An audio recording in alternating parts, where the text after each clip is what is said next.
guys! Welcome to my channel. I am Cha. So let's do baking. It's actually our first time to do baking. Let's go to IDIM DIY Bakery. This is located at 4th floor Mega Atrium SM Mega Mall. They are open Monday to Sunday 10 a.m. to 10 p.m. 8 p.m. will be the cutoff.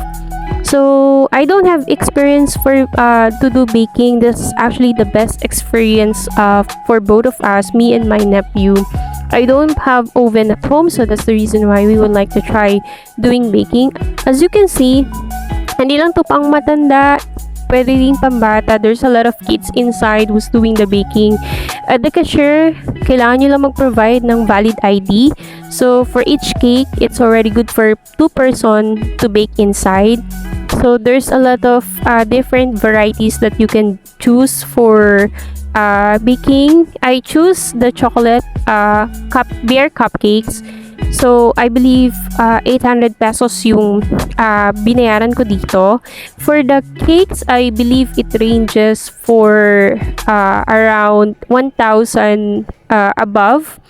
So this is actually a good experience to us. Na-enjoy kami sobra. Although, medyo nakakapagod kasi nga first time namin to try. What I like about this IDIM, they have also an assistant who will give you or assist you if you don't know what to do next. And they also have a tablet that you can follow the instructions. Nandun yung complete ingredients. Nandun yung step-by-step procedure on how are you going to start doing the baking. May complete sets of ingredients sila at napakadaling hanapin kasi they are very organized in terms of ingredients. Napakalaki nitong place na to. Napakaraming oven inside. Napakabago ng mga equipments nila na ginagamit. Kaya sobrang nagustuhan talaga namin. Nag-enjoy talaga kami dito ng pagbe-baking.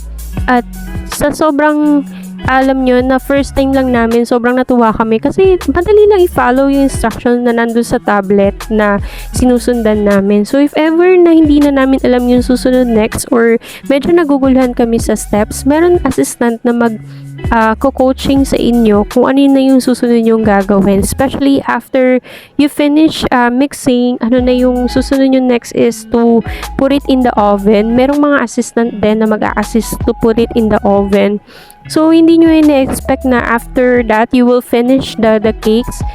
Sobrang ang sarap sa experience, ang sarap ng feeling na natapos nyo yung cakes na binibake nyo na hindi nyo ina-expect na ganun yung kalalabasan. Kaya, talagang nag-enjoy kami. At the end of the day, nakakapagod pero worth it yung experience talaga namin.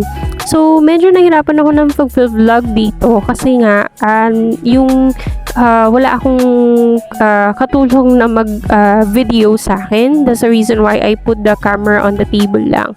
So, ang taga-mix ko, yung nephew ko.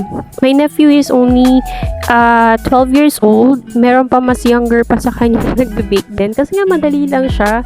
Kaya yun, ang daming talaga nagpupunta dito. 2 hours yung time na binibigay sa amin. Pero actually, hindi naman kami pinalabas after 2 hours. As long you finish the baking, ayan, nakikita nyo yan yung mga ingredients na ginamit namin. May mga tag yung ingredients, kaya madali lang siyang hanapin. Ito na yung finished product. So, hindi mo yun na-expect na matatapos namin siya ng ganyan. Sobrang worth it talaga. Kaya if you would like to try, gusto nyo ma-experience na mag-bake, punta kayo dito sa IDIM DIY Bakery located at SM Mega Mall.